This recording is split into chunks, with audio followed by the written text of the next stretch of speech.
sexual social is like a star in the sky. So that's a fire that's far away. So sexual self-pres is a nearby fire that's melting me and my flesh, and transforming me. I'm not making connections. I'm Mhm. using connections to get what I want or to find that thing.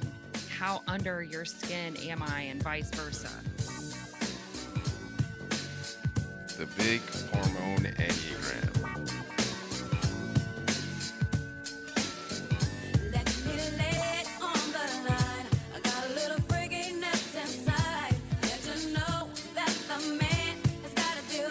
Hi, I'm John Lukovich, sexual self-pres 4-5 wing 458 trifix. Hi, I'm David Gray, self-pres sexual 9-1 974 trifix. What up? It's Emeka. I'm in an 8-wing-7, sexual self-pres with 854 fixes. Hi, I'm Nancy. I am a self-pres social 3, wing 4 with a 369 trifix. If you like our podcast, guys, make sure you go like and subscribe on the Apple Podcast app. And if you really like us, you should definitely leave us a review. How's it going, y'all? Good. Beth is ready to go. She's excited. She has so much to say. Birds aren't real. She's going to dominate the podcast. We won't say anything. Just go off. Yeah, That I'm is the already plan. dreading just being talked over by Beth. Yeah, God. Well, no, because she's a woman, we actually won't let her speak at Yes. all. That's right. That's true. what we do on this Yeah. podcast. We mansplain. Yeah. In fact, we just slap our dicks onto the table and just wave them That's it. around. Yeah. But for brief moments, we will give permission to the ladies to speak. But Yeah. only permission is only given by men. Only. That's right. We're never gonna let this go. No, never. It's just going to be an ongoing joke from now on. All right, dicks on the tables, boys. So, yeah. Yeah, what are we doing? So we're doing sexual social versus. I'm not asking you. Yeah.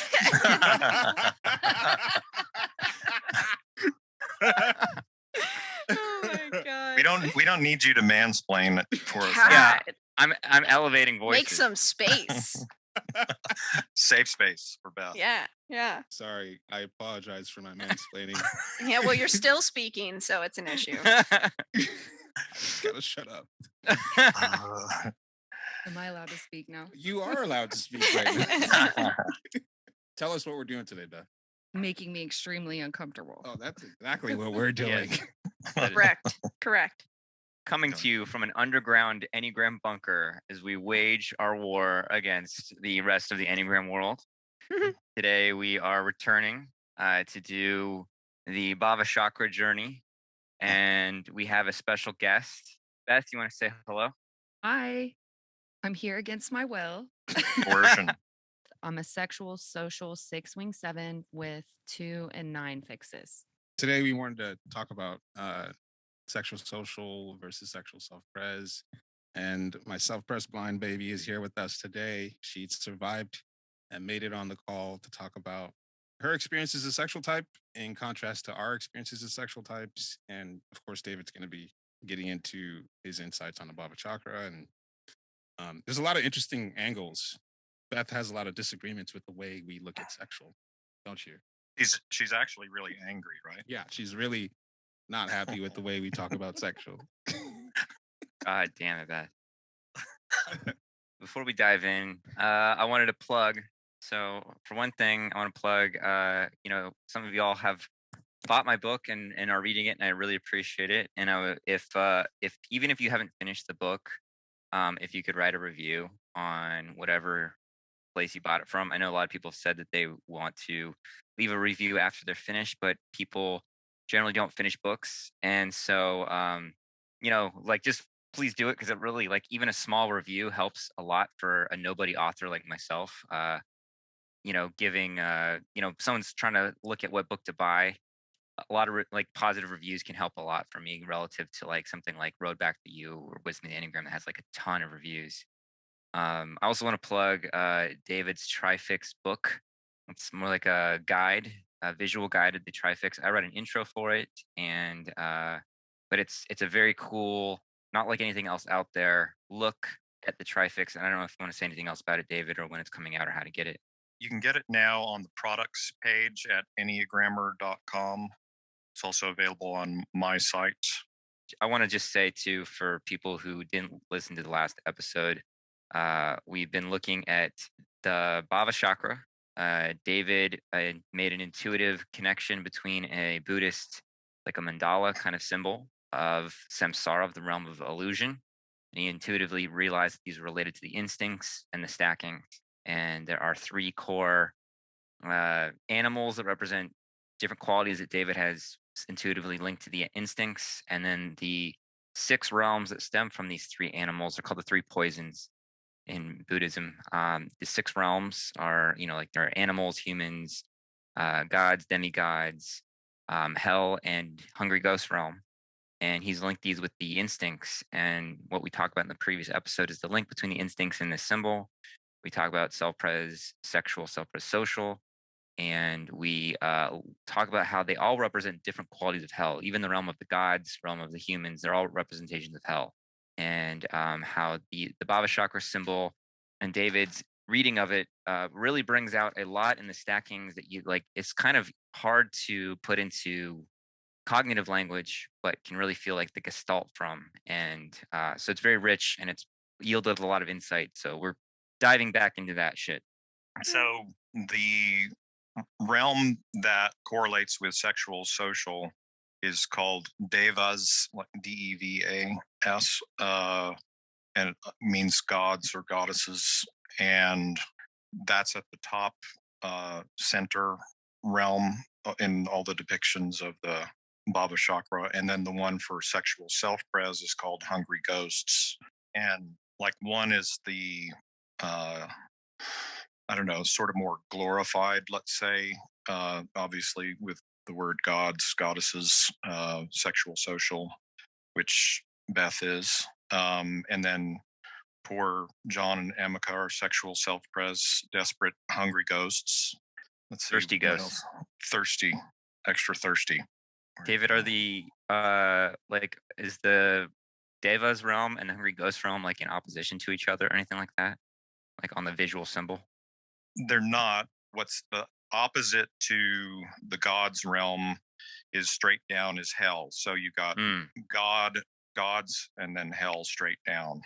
So that's kind of a polarity there is how that works. So what's the sexual self-pres polarity? Let's see. I don't necessarily work it that way, but if I was just curious. The way it's typically set up, it is actually you and Alexandra. It's sexual self-pres versus social self-pres. Interesting. And it's kind of interesting to look at that. If I did do a workup on that as a polarity, because the social self-pres, it's sort of the moralist. It's like warring with the gods for what is the right ideology and that kind of thing. Yeah. Like what's the energy in heaven? Yeah. It's interesting because there's a war between social self-pres and sexual social. And I don't know how I'm going to correlate it to this whole conversation we're having here, but it's kind of like it's social self-pres. That's the social justice warrior. It's like warring for, you always see like swords and spears or whatever in the depictions of that realm. Mm-hmm. And they're fighting for what is the right ideology. Mm-hmm. That everyone should be following in order to better the world. And so in some sense, they're arguing for what the gods should be. Yes. Like gods is like, even as myths is like the animating forms of the social realm, like the life force behind the social realm, like your gods dictate your culture. Exactly. And then the gods realm, Deva's realm, the gods just are whatever they are. They're not, in the depictions, they're living a life of comfort and ease and glory and shine and resplendence and so forth. And there's a quality about them that's like star-like, star in multiple senses of, like how we deify the stars and make them into the astrological symbols, or God is above and there's a shine. But there's also in the aesthetic of, like we talked about collage and so forth, in the aesthetic of sexual social, there's sometimes a shine or a sort of elegance of beauty that's either kind of floral or like a rose or swan like. It's graceful and beautiful. Yeah, so again, it's sort of it's sexual instinct, the glorified iteration of sexual. And then you can take that idea and go to sort of like a cosmological concept that sexual energy is the life force Mhm. that populates the universe and produces, all the many forms. Mhm. And in my overlaps schema, the other thing we brought up in that last call, where I put the stackings onto the Enneagram symbol, Mhm. it correlates with type 2. So if you do type 2 as the archetypal mother, you can think of sexual social as, the universal sort of feminine field that from which all creation comes from, or something Mhm. like that. Mhm. Yeah. Mhm. So So I was thinking, because I want to get into why those images maybe like, because I don't understand sexual social as well as sexual self-praise. I was curious about like, well, what I was thinking is Alexandra posted that thing about the how the middle instinct changes or transforms something about the dominant instinct, and I thought that might be an interesting way for, at least for me, to start the contrast between the two sexual stackings. that's great. Yeah. Because like one thing that's become very clear in our relationship uh is as a sex, like, so this is Alexandra's post. She made this in the Enneagram Universe group, and she said that I explained my observations on how the middle playground, quote, playground instinct is often the active energy that is brought into the realm of the dominant instinct. Sexual middles, meaning self-pres sexual and social sexual, sexualize their dominant instinct.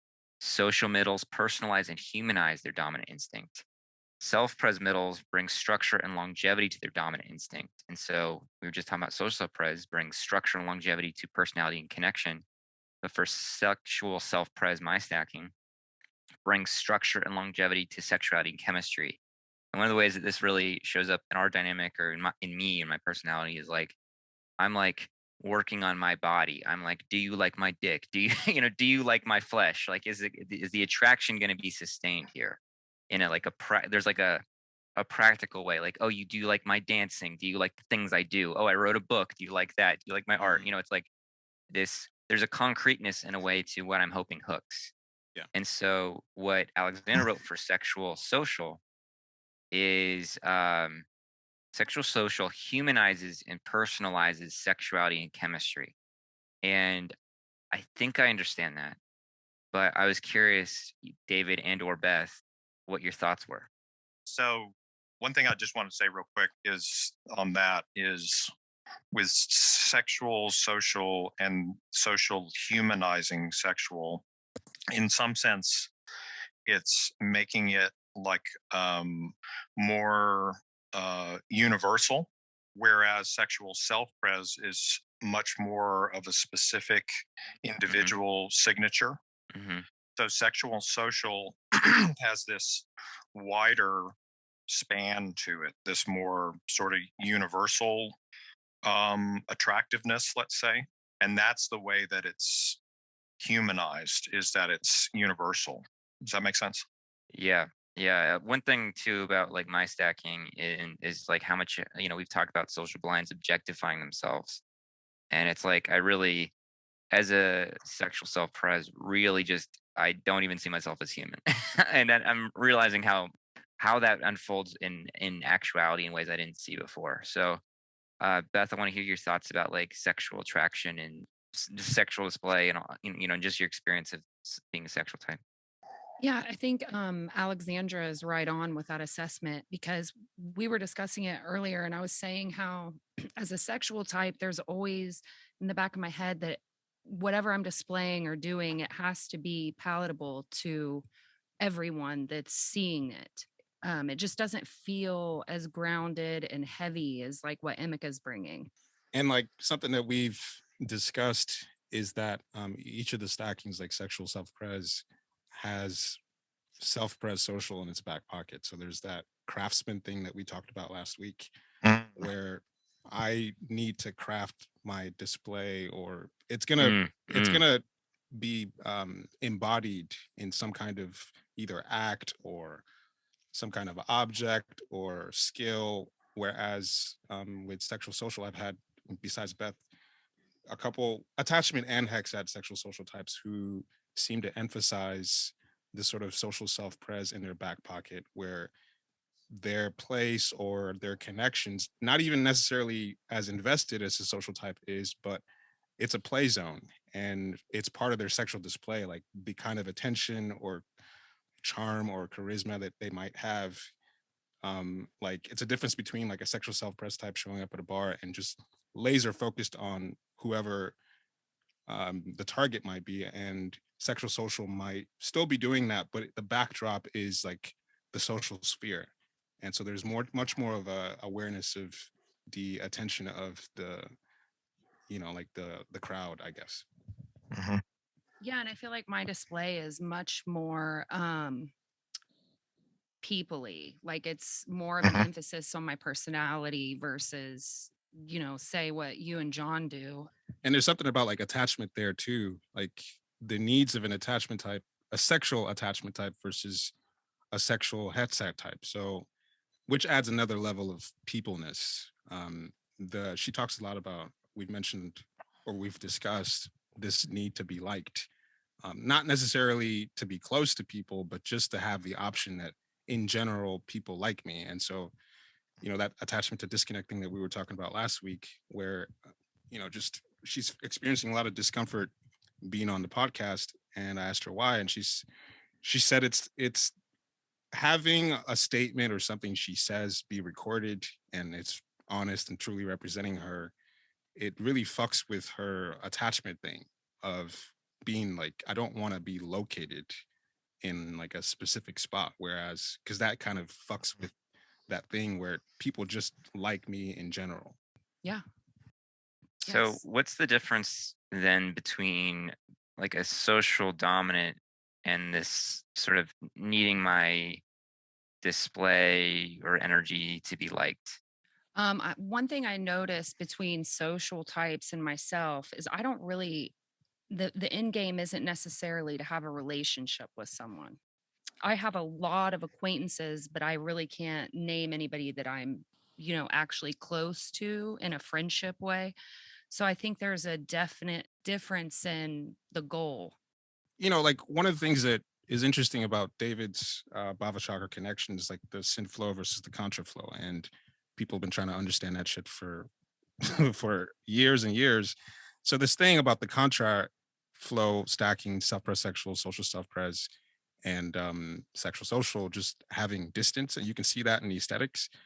And I didn't really buy it until I'd had some experiences with people of contra stackings feeling like they're distant, like social self-pres, they can know a lot of people, but they don't necessarily feel like they have that level of closeness that they desire. And I've noticed in comparison to myself and people who are sexual self-pres, sexual social types, they can know people, but they're not really close to those people. They're more like acquaintances, but those acquaintances kind of like are the play zone for their kind of formless sexual display personality thing. And it's interesting that as a social blind that it seems that the connections I do have seem a lot closer than what I've noticed with people who are sexual social. Yeah. And there's not like a long-term like staying in the social. I think it's just more of like sexual coming through that. So it needs to be able to be received well by everyone, but there's not necessarily a follow through to keep that in like long term, like a real thing, I guess. So like That's what I'm saying. you spoke to like an end game. can you like how do you experience or describe like your instinctual end game? That's a good question. Temporary attractions. Yeah, I mean it's really selfish. Yeah, just temporary, getting my own hit from how other people respond, and I'm not necessarily going to like invite them to lunch or hang out with them later. Tell them about Mhm. what happens at work. Like people get upset. Yeah, okay. So one thing about myself is like if I know everybody that's present, I am really comfortable. I don't have this type of anxiety. I know what the limits are and how far I can push.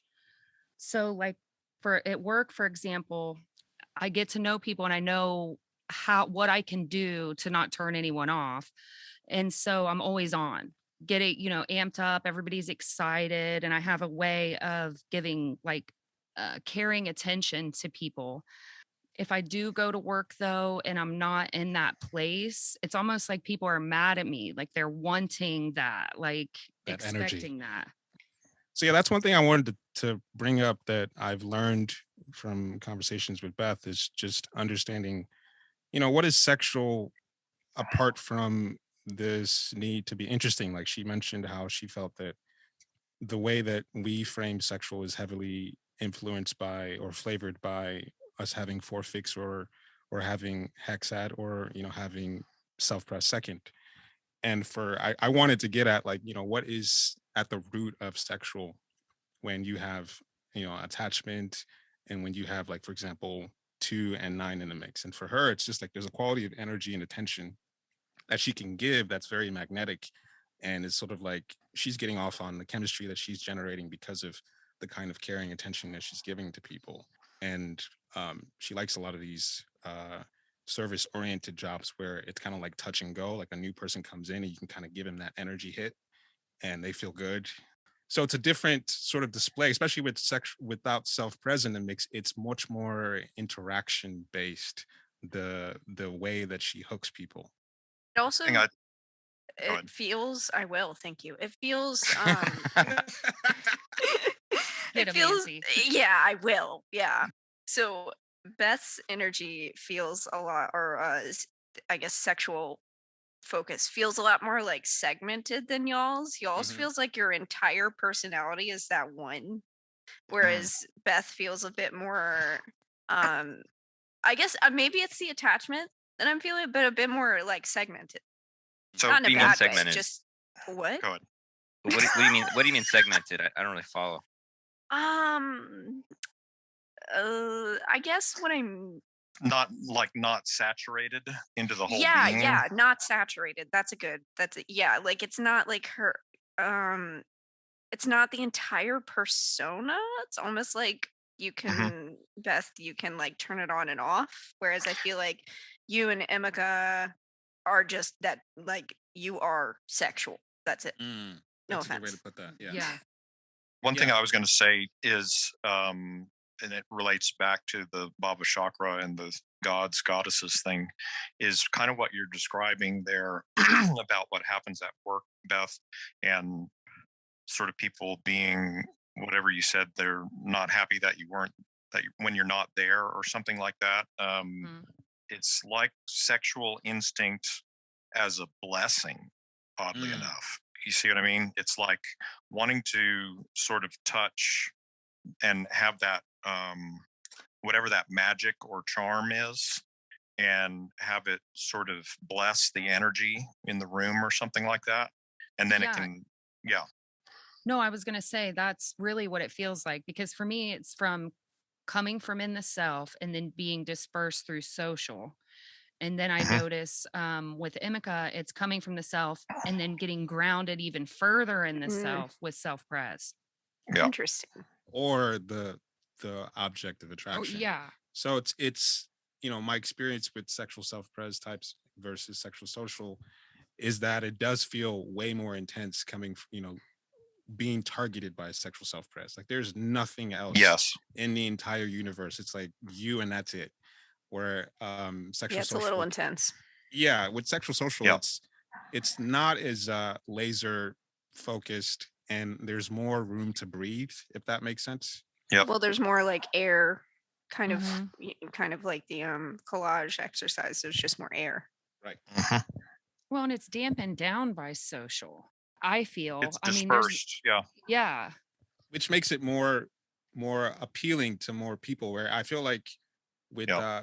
beyond just being a hexad, sexual self-pres is singing a very specific song that maybe like 10% of the room is going to even recognize, and they're really really singing it loud. And sexual social is still singing a song, but the song is like blown up to some kind of universal archetype that maybe half the room can at least hear and feel like they can get behind, because it's pulling on more of the like the contextual stuff that people can grab onto. Whereas if you're with sexual self-pres, if you're not into it, you're not into it, and you probably really turned off and repulsed. Well, and that also could be heightened by Beth being a 6. That yeah. kind of archetype ability to be an archetype. That's I feel like very 6-ish. Well, yeah, and it's hard for me to flesh out between what if it's 6 influence or the social influence. But for me, like, oh, you need me to change my sexual display? Okay. And like, I can't imagine Emeka or John ever having that sort of feeling. Yeah. Not really an option. It's just this I is think they would turn Yeah. into bats and fly away. what you see is what you get. So like I would imagine a lot of people who might be like social dominant might hear this and go, oh, I might be sexual social. So I want to hit it like exactly like what the agenda of sexual social is. That's like a very strong and distinct contrast from somebody that's social sexual, for example, that especially if they don't know like the lingo and the kind of archetypes that we talk about like in Enneagram universe, like Right. that doesn't have that kind of palette to draw from, who just listens to us. Like Rambo. how like yeah, like what's like a real like I like to draw sharp distinctions. So like like what decidedly makes sexual social a sexual type? I'll try to describe Beth from my perspective, and then maybe I'll give you some Yeah. triggers. What makes Beth the sexual type, in my experience of her, is that the sexual is still a penetrating, provoking energy. So, which is interesting to observe, given that she's a 6 with 9 and 2 fixes. So there's this need to really be liked and just have people kind of just feel comfortable with her. But there still is a penetrating energy that she is leading with. And I noticed that she generally, and on first impression, gets strong reactions from people. I think every sexual type on some level can relate to that. They're that energy is penetrating and it's looking to provoke something. It's happening unconsciously all the time. So Beth leads with this really nice on the surface sort of vibe, but her energy is kind of really penetrating. And even though she's fun and she's nice, she's inadvertently saying things and doing things that will stir something up. And so yeah, you're either going to be pulled in, or which most people are, but I do notice that sometimes people are provoked and like they immediately don't like her. So it's like this thing of you're immediately either into this or you're not. It's still happening. And so where does like sex and sexuality, like how does that is it like a spider's web to try to get you in the center to like suck your blood out or something like a Yeah, that's still sexual self-pres right there. Yeah, where does sexuality fit into this for you? Well, that's a good question. How do I? You can sort of frame it like, back when you were single, or when girls' night out. I've never been single. Like girls' night out, like where does your attention go compared to most other people? Well, yeah, we were discussing that earlier. So like one thing I've struggled with, even if I do find friends in a friend group, they want to go have drinks. And my first question is where? Because are there going to be hot people there? Because if there's not, I'm really not interested. There's been plenty of times I've went out with friends and ignore them the entire night because there's someone there that I'm interested in. So the goal isn't really to build bonds with people or have like long connections with people, long-term connections with people. Like I was saying, it's really selfish. It's to get my own needs met, you know. Isn't part of it one way to contrast the two sexual stackings is like sexual social is more about the attraction, and sexual self-pres is the attraction and the consummation. Yes, I said that earlier. I actually told Emika, like, I feel far more intimate with him and when we're gooey and talking about each other and, you know, more in a social realm of like comforting and connection. And I think he feels that through actual sex. So what she said is that she actually feels closer to me when we're interacting versus when we're fucking. And I So said, did you just die inside, Emika? And I said, how dare you insult me like this on this podcast? I was gonna say. But yeah, that's an interesting difference. That's from my experiences with sexual social types, is that self-pres blind thing of almost forgetting that there is a body and we're gonna, the fucking is gonna, I mean, they're still like turned on by the sexuality and being wanted, but the actual doing it is less of a priority than it is for sexual self-pres, where it's like I can feel like, oh, if she didn't actually fuck me or want to fuck me, not just wanting to fuck me, wanting to fuck me is still a drug, but at some point that needs to happen because the act itself is a way to, you know, really get your hooks in and, you know, really get off, and that's important. But I've noticed that for sexual social, it's being wanted, sexually wanted, but almost everything up until actually doing it, they still want to, but it's not as high of a priority as it is like the body, the physical act of, you know, is the consummation is not as high as the priority it is for sex. And I think another one is that it's like sexual social, I think it's on my website, but it's like the public sexual mating dance is sexual social, whereas sexual self-pres is the private mating dance and the consummation, something like that. Yeah. So like, you know, so we all went dancing together, right? And so in something like that, like going out dancing, like, is that kind of what you're like the spark of dancing? Is that like kind of what you're like, you said something about getting your needs met or something like that, or maybe that was Emika asking you, but I was curious, like, where's like the nut? Literally, I didn't mean it like that, but I also mean it like that, I guess. Beth, where is the nut? Where are you getting your nut at? On Emika's face. So anyway, I like that. Just right before this call that happened. Good. I don't know. I think the nut is the attention. Like, how into someone are they? How into what I'm doing is someone, you know?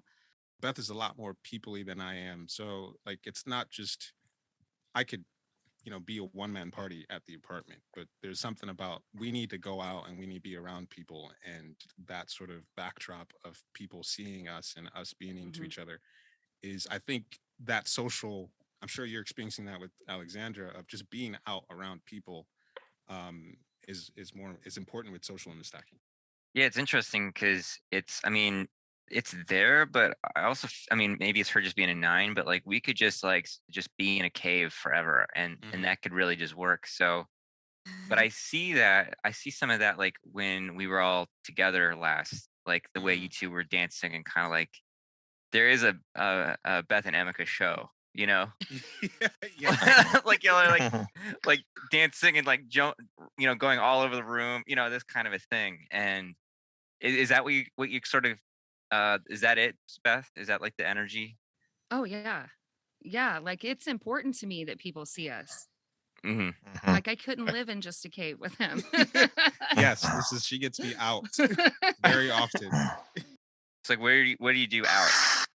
Well, you know, one thing that we discussed is like, I told her like, you know, going out to bars, like what happens. I mean, both of us get attention, but she's like, she said that it would actually be fun and interesting if she could watch other people be interested in me. Not necessarily like anything's gonna happen, but just that whole kind of sex in the air Yeah, thing. sex in the air, that's good. You know, that's like, I don't for me, it's like when I go out, it's there's much more of a target. Like, if I go into a room, but for her, it's just being around people and having that sort of attraction potential in the air is something that she is interested in, or she would like as a backdrop. Yeah, because when we go out, I'm not like approaching other people and trying to have conversations. I mean, as far as other people go, it's just, are they watching us? Like that's my extent Yeah. of them on my radar. So it still seems like a magnetism thing. Yeah. That Just different. definitely is like that's very social flavored with sexual. That's Mhm. that's really Yep. interesting. So how would you then contrast social sexual with sexual social?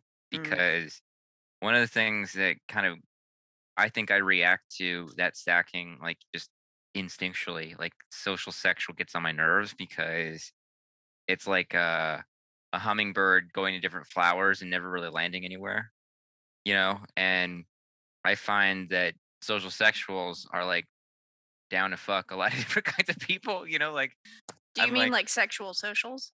I No, mean No, social social sexual. sexuals. Yeah, they're They super kind of slutty. yeah, the sexual play zone for them I find somewhat like grotesque, because not to say all social sexuals are like this, but like my sexual type religion is in sex, and then I will see who they will want to pursue sexuality with, and I'm not saying everybody, but some people, and I'm like, what the fuck, Yeah, because I'll be honest with you, my sister's social sexual. We might have the same vibe, but I'm not going to end up going home with the people that I'm like fucking around with in the bar. For me, it gets really intense at that point, and then I'm just gonna go home. Because Yeah, sexual for a yeah. sexual type is much more tied to your identity, and a lot of your type fears are going to be um, tied up in the sexual instinct. So there's not, you can play around a little bit, but at some point this is serious. And if you're actually hooked by someone and into them, it's like now you have a lot more at stake. So I noticed that social sexuals can really play around a lot more with sexual before they really have much at stake. And it doesn't, it seems, sexual socials, I've seen some slutty sexual social types. They're Mhm. still more butterfly than sexual self-pres, but at some point, the sexual instinct fears get triggered and it becomes really serious. And so then they get hooked on that one person, and that's all they're talking about for 6 months or a year. There's also something that comes up in the aesthetics too, and this is maybe subtle, but with sexual social in terms of look or their aesthetic, it sort of risks it borderline risks ostracization because it's so serious about attracting. Like it's a Mhm. really deadly serious look sometimes. And by look, I mean, again, like aesthetics or it could even be demeanor, but it doesn't have it, like it's not just kind of teasing and playing like social sexual is. It's got this ultimately kind of a lasering quality. So from my outside point of view, social dominant sexual second, they're whether they are actually sexual with other people or not, uh it seems like the end goal is connection. It seems like the end goal is like Mhm. something relational, even if it's like what in my view it seemed like a shallow or fleeting connection. It's like to sample something, to sample Right. flavor. Right. So how would you contrast that with sexual social? I think for me, all the years that I've been doing this thing, the ultimate goal was to find that one person, that one person. Things have changed for me now that I've met Emika because I have that person. So now I've noticed it's changed a little bit. Like now the display is more like I want him with me. Where before, even being in long-term relationships that I deep down knew weren't that person, it was like there was still that ultimate goal of finding them. Mhm. Like I think it's a strange thing about sexual social because even though they're on display, I really don't feel like their end game is to hook up with everybody. It's, trying to find that one. I guess what I'm trying to like land on is like how would somebody distinguish between the two stackings that wasn't about like sexual partners or numbers, like I don't want to make social sexual seem like the slutty sexual social or something. Yeah, I would say that OD's been on here. He's a social sexual 6, and so what I say is happening in contrast. So he had this sort of cross plot pollinating is what I would call it, where he had this connection over here, and with social sexual, it's like the option of having any friendship, which it always seems like it starts out as a friendship, can always slip into something sexual. So OD had, back when, at the height of our fuckboy days, had like all these friendships that were sexual and like got along, and it always seemed to me like the sexual heat was kept at bay, and the social connection, like we get along, we have certain interests, and we have this connection, but we also fuck. Like the option of fucking your friends is always on the table. Like the social sexual fantasy is that you have all these friends and you're all fucking, and so it feels completely different than sexual social, where it's like there's still that, both sexual types are sexual self-present, sexual social are still looking for the one. It's just how they're going about it is different, but the end goal is the same. It feels more like I don't know, like a huntery. Like I was trying to think of like John, you said like a hummingbird for social and sexual, and I was like, I don't know, like I was trying to think of an animal to relate it to, but I can't. But it just feels more like a prow. Yeah. David did refer to the swan, Yes. and I know that like I don't know if they actually mate for life or they mate for a season, but I think they mate for life, if I'm correct. because that could be an interesting contrast animal. If you look at the swan mating dance, it's almost like a Spanish tango, where there's that deadly serious kind of quality to it. Which again, to contrast sexual social versus social sexual. Social sexual is just so much more kind of playful and teasing kind of, whereas again, sexual social can just slip into this much more kind of lasered quality. Yeah, and honestly, swans are scarier than hummingbirds. Like, right. And I think that social sexual can overestimate how serious they are. Like, because I think everybody has like a not everybody, but a lot of people have a self-image of looking for the one. But it feels like social sexual is like looking for the one, but they can sample a lot of hors d'oeuvres on the meat, while they're waiting for the main course.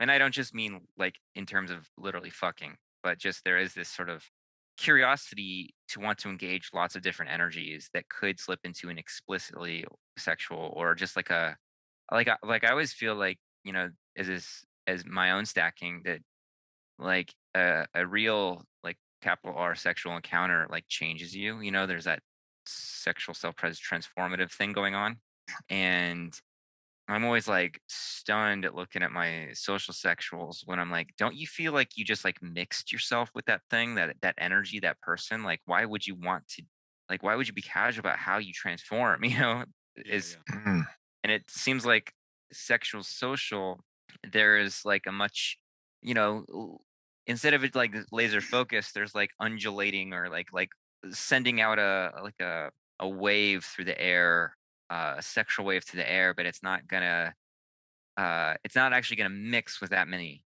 energies. That's a good way to say it. Yeah. It feels like I have like this like air flower image in my head, but I don't know how to bring that elsewhere. That's good. The analogy I was thinking of is there's actually a sexual social, I believe 7 or 3 performer singer that I knew of in Chicago, and it just felt like what she was doing was just so in line with her instinct stacking and her type. And sexual social to me, in contrast to sexual self-pres, it's like, okay, let's say I'm the sexual self-pres. I don't leave the house unless I'm like look on the prowl, right? And I'm in the corner somewhere hoping to catch something. Whereas the sexual social is up on stage and she's like, you know, magnetic for the whole room. And after she's done her Right. singing performance, she's like, you know, she'll go and maybe there's one guy or that she was really targeting all that for and hoping that she could get that person's attention, and that's who she beelines for.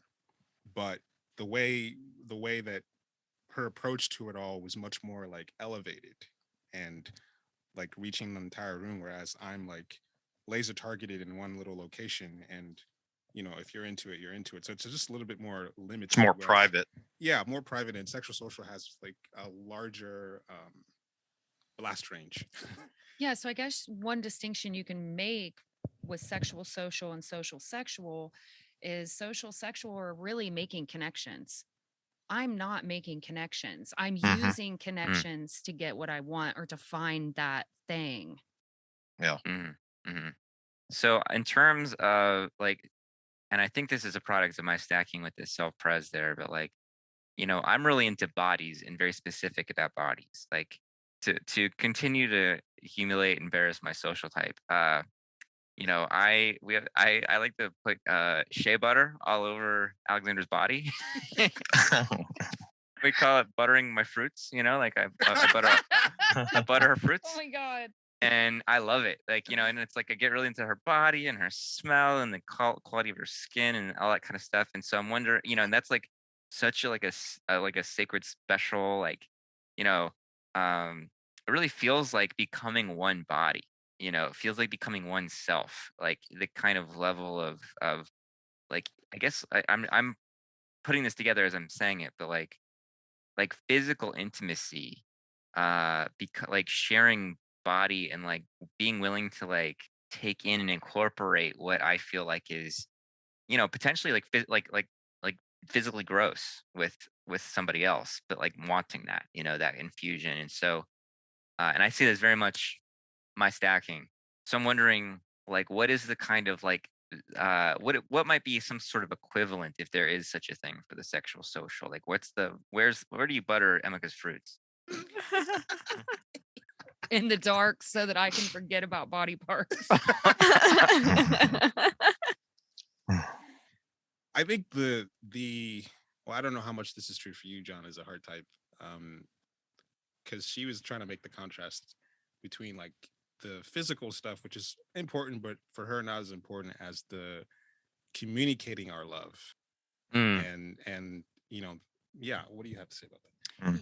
Yeah, I mean, physical is important, but being self-pres blind, I guess I don't have really like a focus on the body as much as I have on like our connection, like how under your skin am I and vice versa. Like, so for me, I feel more intimate with him when we're discussing how we met or how we feel about each other. You know, and really that arena versus self-pres. I mean, although I need that too, Mhm. it's just not as high on priorities list as say you two. She's So- trying to say that I don't fuck her as well as I'm just So one maximum of the things embarrassment. one of the things with Alexander and I, like her being social dominant and me being social blind, is like I'll be like kind of all up in her zone, and she needs to like, but I need to like tell her things, you know, like to be like, I love you, like I appreciate our connection, you know, like Yeah. you know, sometimes I have to do it like as a joke, like in a kind of a mechanical way, because it is like sort of forced for me. Like sometimes instead of just like going up and squeezing her body, she'll be like, "Can you kiss my face?" You know, like so. Like, what is it for you guys? Like, how do y'all like? Is there a way that like Emika has to make extra effort to like communicate, and especially being, you know, double rejection boy? Like, how does that work? You go first. I mean, for me, actions speak louder than words. So I have to talk more and communicate how I feel about her more. I mean, she will go there. And so I definitely have to emphasize how I feel about her more than I normally would. Like for me, it's really not a go-to thing to talk about how I feel in general, and that's something that she really needs. So she hasn't gotten to the point of demanding it yet, but I think you do a pretty good job. yeah, I do a pretty good job. So I was wondering then if we could maybe look at the Bhavachakra and like how these stackings make sense in relation to these realms of hungry ghosts and devas. Let's see. Well, didn't we already do that? We like kind of mentioned something with sexual social, but like we didn't talk about hungry ghosts and how that relates to sexual self-pres. And like my curiosity would be, why does it make sense that like these seem like vastly different realms, yet they're both sexual type? Well, so like one way I'd say it is that the sexual self-pres hungry ghost realm is kind of like that drug addiction aspect of the sexual instinct. Mm-hmm. Does that make sense? It's that quality of desperation, to be wanted and to be wanting, and it has in the that hungry ghost realm, it's never satisfied, and so that kind of correlates to that kind of endless quality of, I don't know, libidinal energy, that it's always going to be thirsting. And those beings, those hungry ghosts, as you described, they, well, for one thing, it's the quality of being hungry, but being a ghost. If you're a ghost, you're not a physical entity, but you're hungering for physical something, right? And so so it's an absolute impossibility. It's a rather extreme absolute of not being satisfied, but still nonetheless. So it's got that, it's kind of like a frustration quality, as opposed to the sexual social realm, the realm of devas, gods, goddesses. It's again, it's the attraction side. It's the display and the, look at the peacock feathers and, be attracted. And it's more sort of the glory side of the sexual instinct, that kind of the fruition. It's got that flower quality. So like like is it like this cheesy phrase of like delighting in pleasure kind of aspect of it? Delighting in pleasure, yeah, but it's not hellish, right? Like that, like sexual self-pres has that hellish quality of being earthy and hungry and thirsty in a sort of messy way, as opposed to the sexual social realm.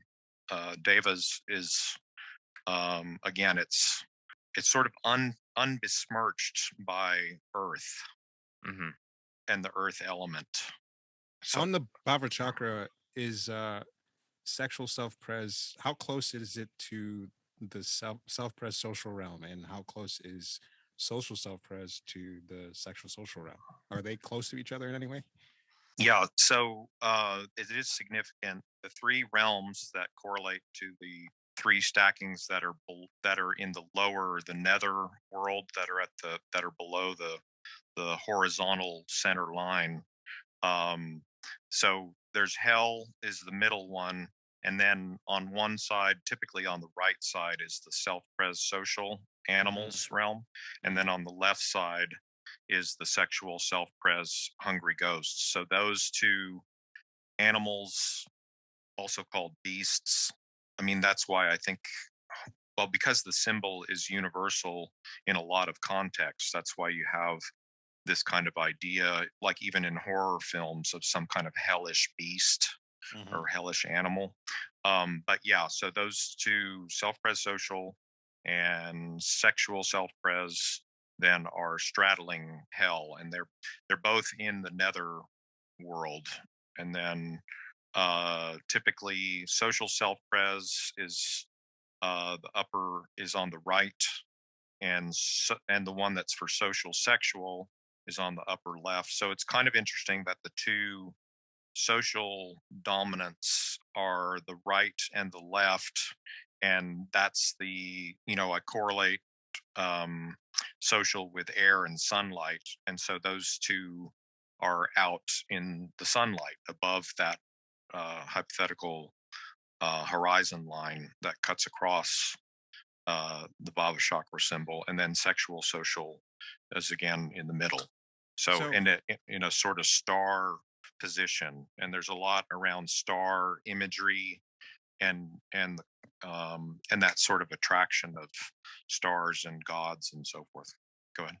So yeah, that's interesting, because to make the distinction between sexual self-pres and sexual social, so sexual social on the Bhavachakra has two social types flanking it, and it's up in the sky, and so it's like it's flying and it's high up. So if you look at the collages that people are making, sexual social has got this hook, but it's not grounded. It's so to the point that it's become a symbol, like a universal symbol that's magnetic. Whereas sexual self-pres, a lot of times it has enough, self-pres meat and texture and focus on the environment and the objects that people might mistake it for some other self-pres type, because it is grounded. And so that's the big thing, the big contrast that I see between myself and Beth in terms of our sexual display, is that self-pres blind thing, which makes her ungrounded, really grounding in people and interactions, whereas I can just be grounded in myself and the things that I'm working on. She is grounded in the way that she connects with people, even though that's not the aim. Sexual self-pres feels more sustainable to me than sexual social. So we haven't talked about it a lot in this series, but there's the classical elements that I associate with the instincts, and with social, it's air, self-pres, it's earth, and sexual is both fire and water. So if you look at the two sexual stackings relative to the Bhavachakra and relative to, let's say, fire, again, sexual social is like a star in the sky. So that's a fire that's far away. So sexual self-pres is a nearby fire that's melting me and my flesh, and transforming me, right? Like John, you mentioned that sort of transformative thing of your stacking. It's like it's melting me, like my self-pres, my body. I'm changing because of the sexual object. Yeah.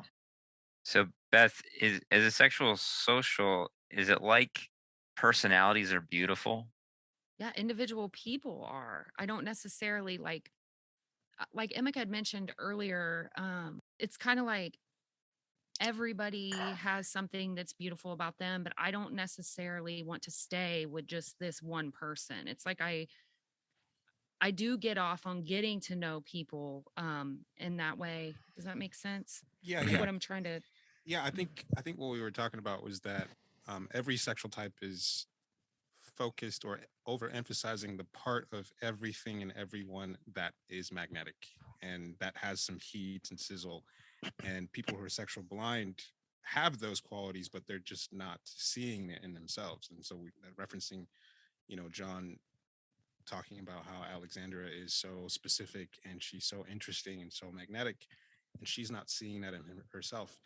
And so as a sexual social, she's, I think, overemphasizing the parts of people's personalities and her personality that's magnetic. And so there's this thing of, getting off on that interplay and that chemistry or that energy that she's able to bring to an interaction. Whereas with sexual self-pres, that's still there, but I think we're emphasizing more of the hook of I have this thing that's going to hook you, and maybe it's this thing that I'm doing, like this dance or the way that I'm fucking, or there's more of a appetite attached to it because it's more grounded on physical reality, whereas sexual social seems much more about the magneticism of personality as a hook.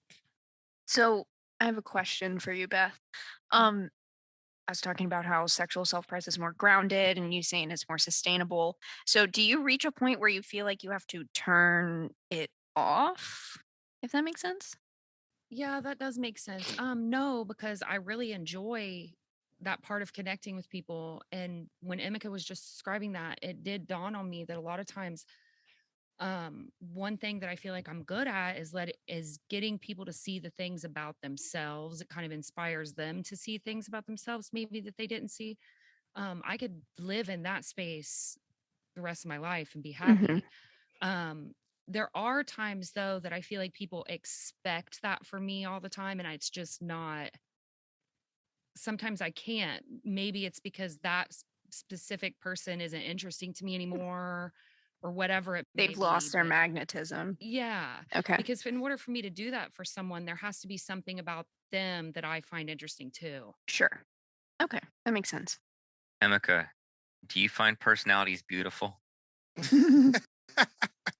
I mean, I think that's definitely happening. I think without social, I can maybe not have the language to explain what's happening. I think that I'm definitely reacting to people's personalities as either hooking me or repulsing me.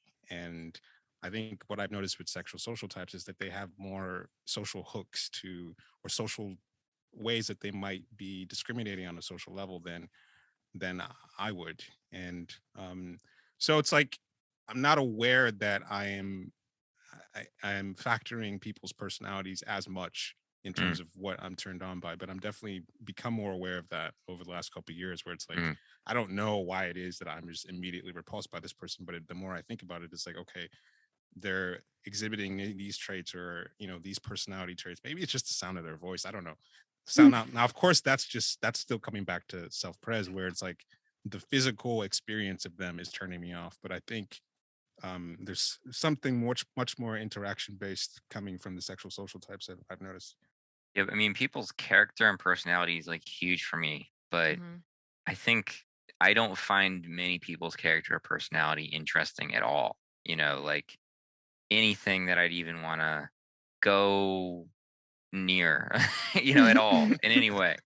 Um, but It's obviously, interesting you say that. I don't mean to interrupt, but I was telling him how like we're doing the same thing just at different angles. Like you're already narrowed down Mm-hmm. and then going out. For me, I'm out mm, and then narrowing down. So to me, it's like everybody is special.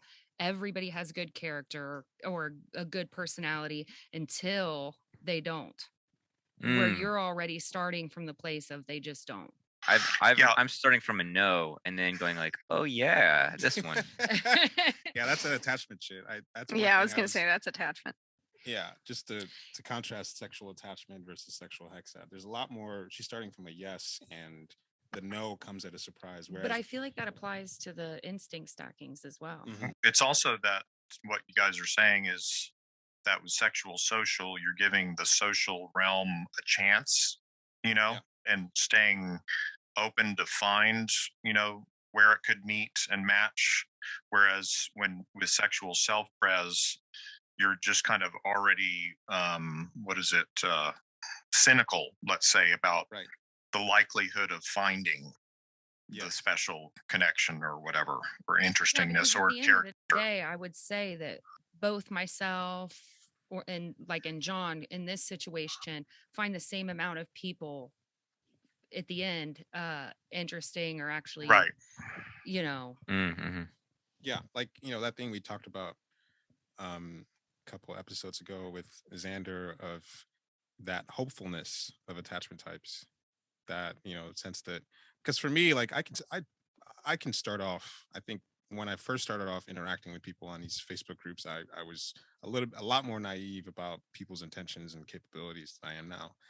And the more experiences that I have, the more closed off that can become. But it seems like no matter what, attachment types can still maintain that level of hope and the goodness of people in general. Like regardless of what happened before, like that the potential of meeting or making a good connection is still there.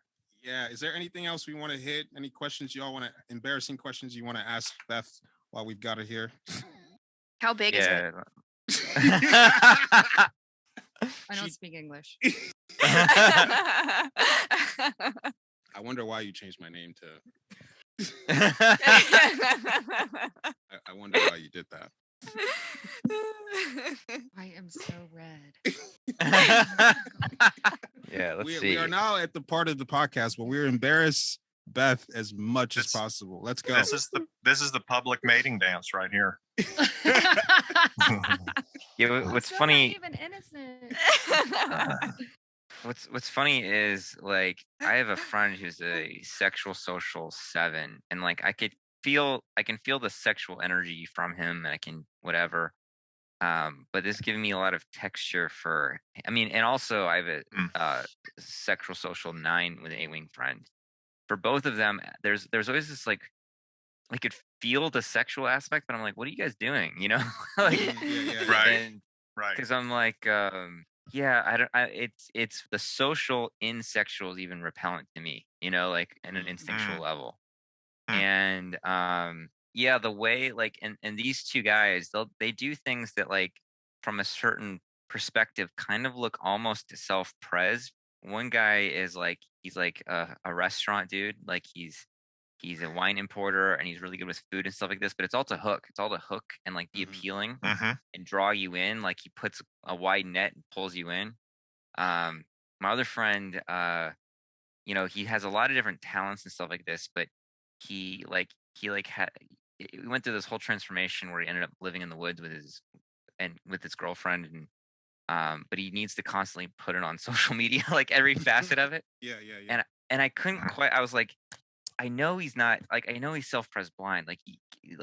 This has all been like major learning curve stuff that he's had to do to, you know, get any self-pres because I knew him before he did all this. But this something is making sense in terms of this, like my personality and who I am is like a fascinating like diamond that I can keep shining the different sides of, like and same both these friends have that quality. And so I'm wondering, Beth, like you know, one of the things I experience in maybe my social blindness is I'm like, oh, Alexander's gonna get sick of my fucking personality. Like, you know, like I don't have a lot of faith in my personality as a hook or as something to keep interest. And so I would draw, or I'm like, here's the cool things I can do, or ways I can be entertaining or interesting or sexy. But like, I don't have a lot of faith in like John. And so I'm wondering both if there's like a sense of like Beth being the thing, like the personality of Beth being the thing that hooks, and also if there is like a faith that like it's just going to keep unfolding and it's going to keep being interesting. That's a good question. I don't feel like I have fears around my personality or that. I think mine is self-pres stuff. We talked about that earlier. Yeah, like I would say that the thing that I've noticed in my experiences with sexual social and definitely my experience with Beth is that humanizing quality. She humanized me, like the character of Emeka, in a way that I've never experienced before. And just the experience of seeing myself in the what birthed the Soul Intercourse series that we did is, you know, Beth mirrored to me like, this is the impact that you're having on me. This is who you are, and what like my personality as a character. And I'm remembering the experience I had with another sexual social type who was like, it's almost like she was contextualizing me like in an attractive character, like what my personality represented and why that was attractive to her. So she was like saying like, oh, you're like, I've never met anyone like you before. You're like a Basquiat type of character. And, you know, she was like contextualizing me in an attractive way, like putting me in a slotting me into like a social category, like that was attractive to her. And that's not something that, you know, I have much language or, you know, even like a radar for. It's more like either I'm into this person and they have something, but you know, it's like seeing the social realm or what your genre or what you might represent as a sexual hooking magnetism tool.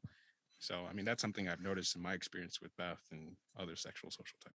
That word you said, John, by the way, diamond, That's another one of the symbols that comes up specifically around sexual social. And it's in the aesthetics, and it's a lot of this stuff is hard to talk about because it's kind of like tone, Yeah. and that's kind of what you're saying, I think, in your overall commentary of sort of trying to find it. Yeah.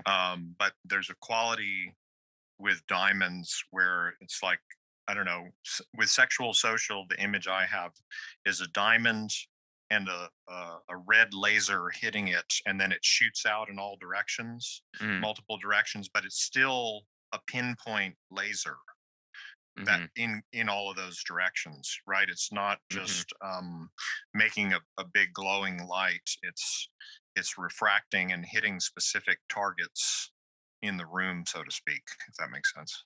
Yeah, it's like you had star earlier, or a faraway fire, and like a diamond is just a star in the earth. That's it. And it's got a special quality, but like a value, right? We intuitively place a value to that kind of resplendent gem-like quality, and there's different degrees of perfection to it and so forth, and grades.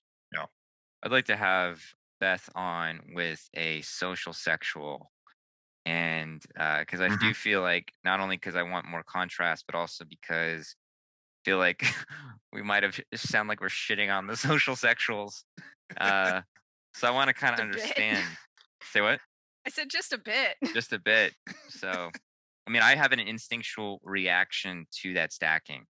So like, I know that it's coming through that filter. So like, I'd like to get more shit there. That's interesting too, just that whole subject, because just as you said, we actually really have truly instinctual reactions to the different stackings, like just actual repulsion, and or iterations of that, or attraction.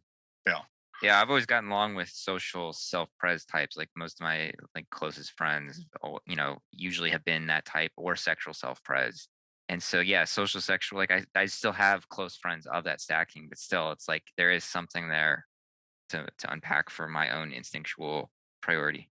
One thing that I wanted to make sure we get in here is I wanted to tie in this attachment to disconnect stuff that we've been talking about, where sexual types who are attachment types, I think people might look at you and I, John, and we've sexual self-pres with hexad or triple hexad. We might seem unrealistic versus the average person, but most sexual types that have come to this group are attachment types, and most of them are just living regular normal lives and going to work every day and have kids, have families, and there might not be anything overt about them that would stand out to say, oh, that person is a weirdo sexual type or anything like that. And just the needs of an attachment type interfacing with being a sexual type, that need to to be magnetic, but also not close off the likability and the sort of universal connectivity that attachment types are looking for, even that ability to blend in. Yeah. And also, I want to say, I mean, I appreciate you guys having me on. I feel like I have a lot of insights to offer. It's just going to take me a minute to get comfortable doing this. No problem. We love having you on, and like, yeah, I mean, totally. It's like it took us a while to get used to talking on here. But yeah, that's I think that's all she's got. Cool. Hey, you got anything else? No? Okay. I'm eating ramen, so yeah, I'm done. Nancy, can we be over now? Yeah, we can be. Thank you. All right. Also, we are going to do a future episode where we take questions from y'all, a love line episode of people who have questions or comments about my book. We would love to hear your input. You can email us, you can DM us, but we'd really prefer, or voice note or whatever, but we'd really prefer if you called in, if you can. Something so we can hear your voice and we can put your voice on the podcast. So the love line number is 323-696-0647. And John's giving away a 50-page write-up of the approaches that wasn't included in the book for whoever sends us the best or our favorite comment will get that 50-page thing that he wrote up. And also, I mean, I guess since doing this love line, we haven't really gotten the sort of response that we would like or expected. And I'm thinking it's just like the pressure. I think Nancy talked about this, the pressure of calling a number and having to say something is nerve-wracking for a lot of people. So something that people could do to make this easier, write out the question that you would like to send in as if you were going to email it, and then just get on Facebook Messenger, which is like a 1-minute cap, and just read it. And then DM it to one of us. Like that's the easiest thing you could do, and you can get your voice on the show without really feeling pressured. You can email it to bhepodcast@gmail.com or just send it to one of us. Cool. And Beth needs to introduce herself. Who are you? Hi, I'm Beth. I'm a sexual. Let me start over. I can't even do this. Hi, I'm Beth. I'm a sexual social 6 wing 7 with 2 and 9 fixes. Good. Yeah. Who are you? Why are you here? How do you know anybody? Like, who the fuck are you? What gives you the right? Yeah. Why are you here talking? Why should people be interested? Yeah. Because you're a diamond in the sky. He's a diamond in the And sky. on the ground. Yeah. Emeka always wanted a mute girlfriend, so be careful what you wish for. Because Emeka doesn't like it when women talk. Yeah. 100%. Oh man, tying it right back in. Oh gosh. Talk to y'all later. All right. Okay, bye. Later. Bye. Bye. Bye. Our love is underlined. Our love is underlined. Our love is underlined. That girl's no friend of mine.